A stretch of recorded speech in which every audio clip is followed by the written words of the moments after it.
আসসালামু আলাইকুম প্রিয় বন্ধুরা, এটা হচ্ছে একটা মিনি রঙ্গন বালতি সেট আপ করা।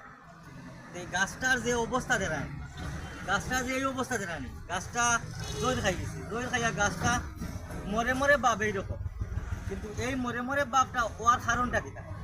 এই যে দেখেন পাশে একটা মিনি রঙ্গন আছে, কত সুন্দর না, কত হৃষ্টপুষ্ট, কত জুপালো, কত তরতাজা। এই যে দেখেন, কিন্তু এই গাছটার সাথে এই গাছটাও দেওয়া হয়েছে, একই সাথে ওইটা রোপণ করা হয়েছে। ইগুর গ্রুথ কীরকম সুন্দর, আর ইগু এই অবস্থা কেন?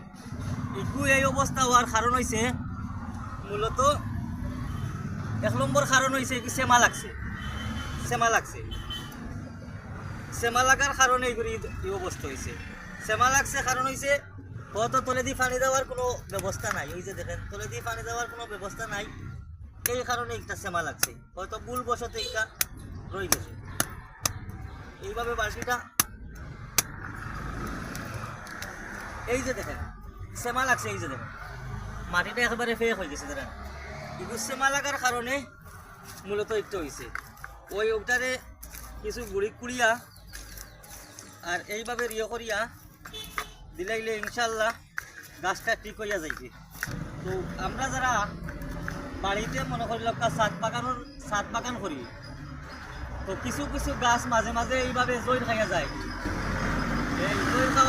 এই জৈর খাওয়ার কারণ হয়েছে কোনো সময় সেমা লাগে, কোনো সময় আছে মাটিতে রোপণ করলে একটা ফুকা আছে, ফুকার আক্রমণে গাছটা নষ্ট হয়।